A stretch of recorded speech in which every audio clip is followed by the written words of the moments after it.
The title is the topic. Today I'm talking about false narratives.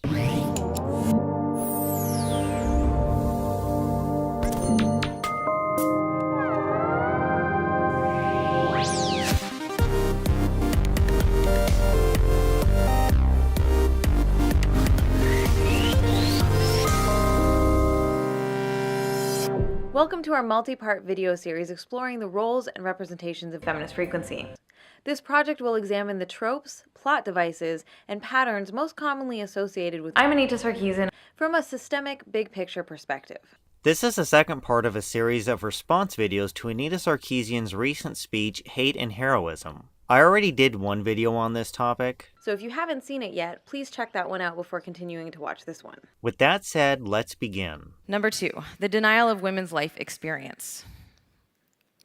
Women often find the validity of our own life experience denied and dismissed.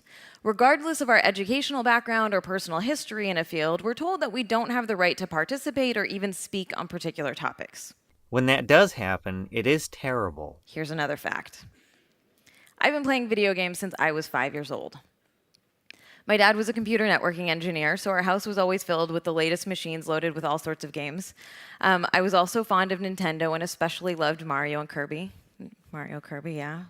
People play games in this audience? I think Anita provides enough evidence to support her claim she played games as a kid and does play them today. When I was about 10 years old, I launched a mini campaign to get my reluctant parents to buy me a Game Boy. And after a few months, I was finally able to convince them that a portable gaming device marketed to young men and called Game Boy was in fact appropriate for their little girl. This is the first time I've heard this story about a campaign to get a Game Boy. A little bit of rhetoric on Anita's part, but I don't really have any major issues with this. Throughout my teenage and college years, I continued to play games on and off. Later in graduate school, I studied under a prominent games scholar, Jennifer Jensen, at York University, and took courses focusing on gaming and education. In short, I've been playing games for most of my life. So far, I'm not taking any major issue with anything Anita says. Plenty of people go through phases where they do and don't play video games. The reality of this lifelong involvement with video games isn't convenient for my detractors, so they try to construct a different narrative using whatever fabrications they can muster. Anita doesn't play video games. Since she's attempting to defend herself, let's see where this goes. One particularly amusing conspiracy theory has to do with my original Kickstarter video. So here's a short outtake from that video in which I realized that making a fundraising pitch while playing Rayman Origins is way more difficult than you would think. Okay, so let's do it. Am I recording? Have you ever noticed that I can't play games and do this at the same time because I'm distracted? Well, not much to say yet. So far this review is kind of dull, but bear with me for a few minutes. It will get better. Okay. So, these screenshots were lifted from that video and are still passed around as proof that I'm a fraud. Because the light on the Xbox logo is not clearly visible, they have deduced that not only that I am a fake gamer who just pretends to play games, but also that I don't even know how to turn on a controller. I guess I need to step in and defend Anita on some of these conspiracies people come up with. I've seen this kind of stuff since I started making videos about her, and what I mean by that is people focusing too much on things that don't really discredit her, or critics who make ridiculous arguments that aren't as strong as they think they are. There are some arguments I've never put in my videos. I don't think they're credible enough or worth the time to mention them. The reality that LEDs don't show up very well on video when filming in a room with bright sunlight just didn't occur to them, I guess. Truly some of the internet's finest detectives right here. Another argument I've seen is the controller looks new, so that proves she doesn't play games. I never thought much of that one either, because if I started a Kickstarter to raise money, I'd probably get a new controller myself so it would look nice on film. You'd be surprised the lengths people go to pick apart any detail of her videos and make some of the most ridiculous arguments. I know I have a lot to say, but that's because I'm thorough. Many people just respond to Anita as an excuse to say they don't like her. The controller example is hilariously absurd, but it's also part of a larger pattern of behaviors in which some men go to great lengths to manufacture reasons why women don't belong in their subcultures and hobbies. What I have noticed, Anita, is these conspiracies revolve largely around you. Not all women receive this level of scrutiny, and even men can receive this treatment as well. Also, the notion people do it to you just because you're a woman. There are other reasons people have to be suspicious of you, one being clips like these. Hi, my name is Keesian. I'm from Los Angeles, California, and my website is neonandchrome.com. And I just want to let you all know how amazing Alex's teleseminar secrets was. I'm not a fan of video games. I actually had to learn a lot about video games in the process of making this. Now, those don't necessarily prove you wrong or discredit your work, but those clips, as well as several other things, bring into question your motives for why you are doing what you are doing in video games. I'd argue you do a great deal yourself to contribute to these conspiracies about you. Then there was this issue with naming 3 games. Give me some names. Name some names. So, in the work that I do, I look at hundreds of examples of video games, So and can you think of 3? Can you think of 3? But you did eventually name 1. as opposed to just Grand Theft Auto, for Okay. example. Another point I'll make is the lengths you go to avoid talking about your work when it would put you in a position that would require you to defend it against criticism. I rarely feel comfortable speaking spontaneously in public spaces. I'm intentional and careful about the media interviews I do. I decline most invitations to be on podcasts or web shows. I carefully consider the wording of every tweet to make sure it is clear and can't be misconstrued. Now, you do a lot more in this speech than you have in the past to defend yourself and your work. We're then forced to go to ridiculous lengths to prove our credibility, and if we don't meet the arbitrary standards these gatekeeping methods demand of us, we're accused of being interlopers and fake geek girls or fake gamer girls. As far as going to great lengths to defend your credibility, We're then forced to go to ridiculous lengths to prove our credibility. this is one of the only times you went to any great length to defend your credibility, after about 2.5 years. Studied extensively. And there are various other reasons to question you. You are also in part responsible for why people question your credibility. So here's a question for you. Are these games? Are you sure? You sound a little reluctant. Yes. Have you played some of these games? Do you like some of these games? Yeah, me too. These are some of my favorite games. Yes, those are games. I've played some of them, and I happen to like several of them myself. And yet, in some gaming circles, playing these games does not make you a real gamer. Well, let's look at these games. I'd argue that with some of these games, you might hear that from some people, but I also see games here where most people wouldn't question your gamer cred. There's a very gendered stigma attached to what are thought of as more casual interactive experiences. Looking more specifically at gender, I want to go into a little more about that. Yes, studies do show more women are playing games, but when you analyze the data, you start seeing trends on what types of games women generally prefer over men. I'm not going to break down any studies or explain it in detail as that would take an entire video, but I'll get to the main point of what I'm getting at. People on Anita's side take the studies that say roughly half of gamers are women and try to educate developers to design their games to appeal to a more diverse audience, such as games that women prefer. That sentiment actively works to alienate women and other marginalized communities from mainstream gaming,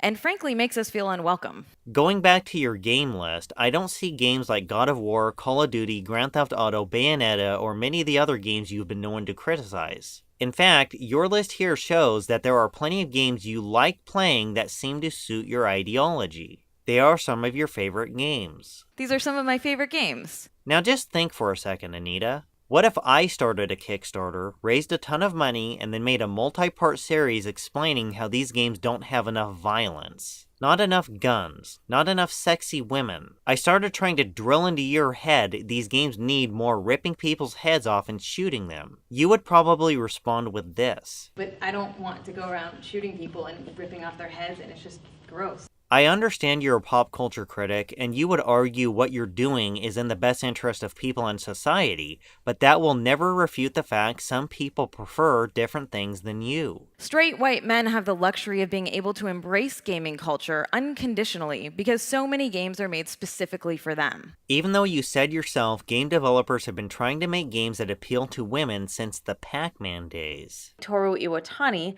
the creator of Pac-Man, has stated in numerous interviews that the game was designed to appeal to women in an effort to continue appealing to female gamers. Or that Beyond Good and Evil is one of your favorite games of all time. In one of my favorite games of all time, Beyond Good and Evil. Or that you're already playing a lot of games that you like. These are some of my favorite games. And after all that, you say this. Straight white men have the luxury of being able to embrace gaming culture unconditionally because so many games are made specifically for them. Plenty of games are not aimed at straight white men. Studied extensively. Women, by and large, don't have that same luxury.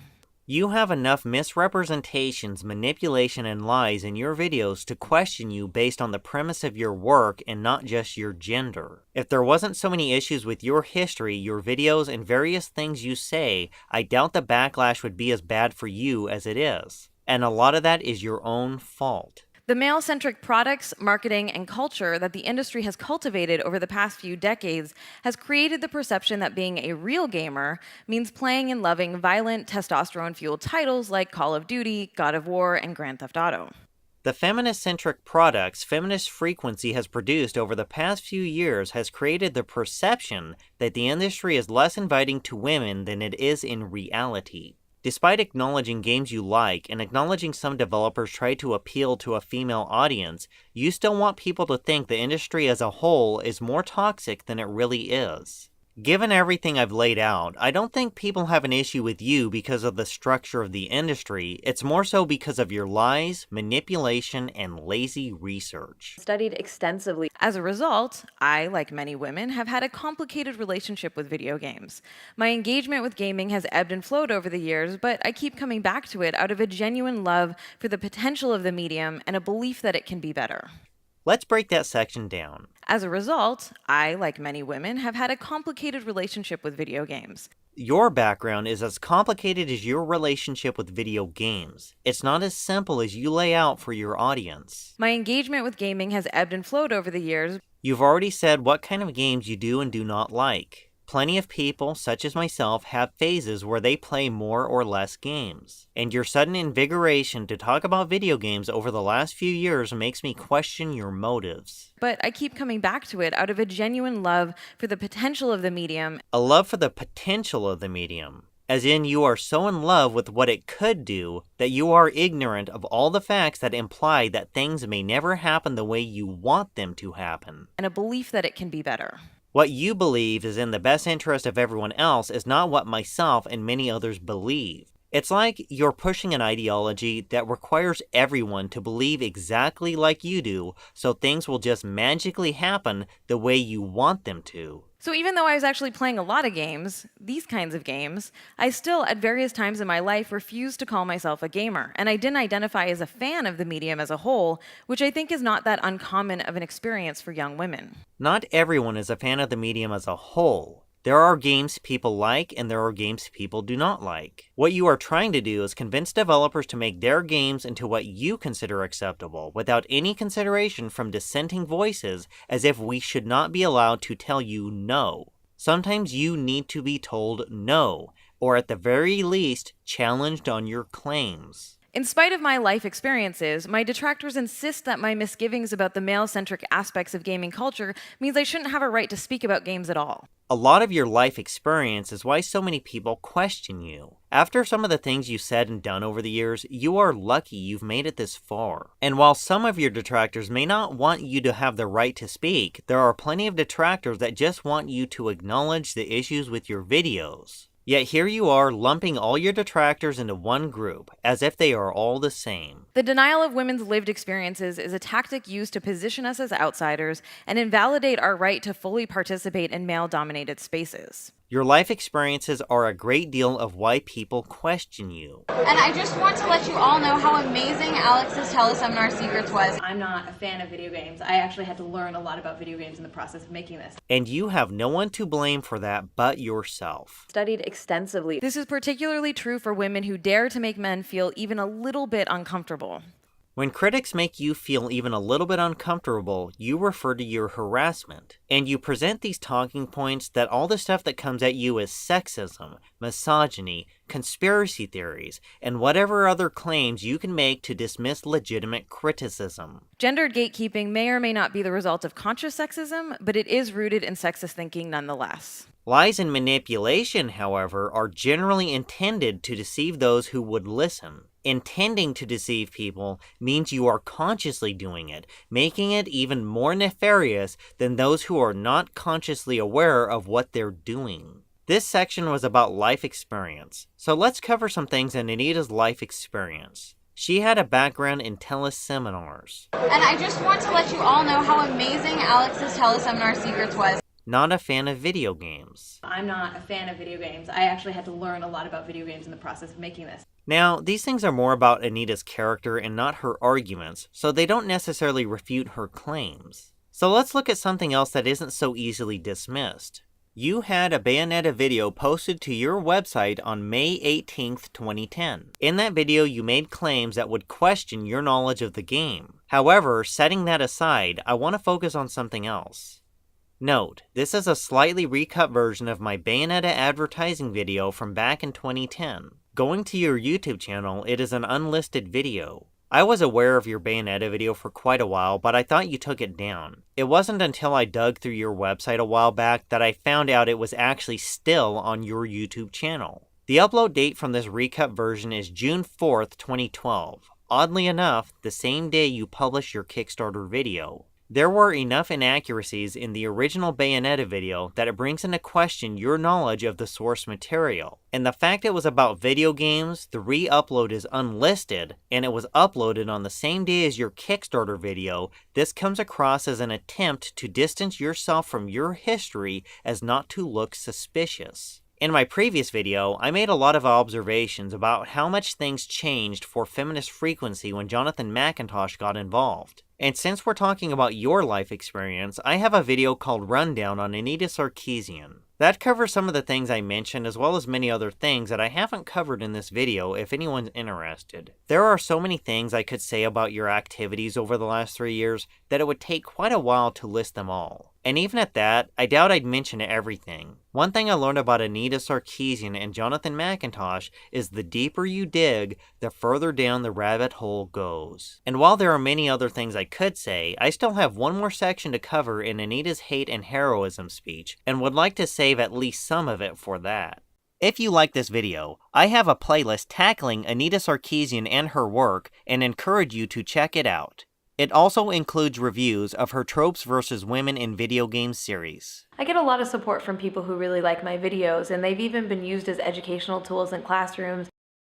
Educational tools. I leave my audience with one question. Oh, did I win?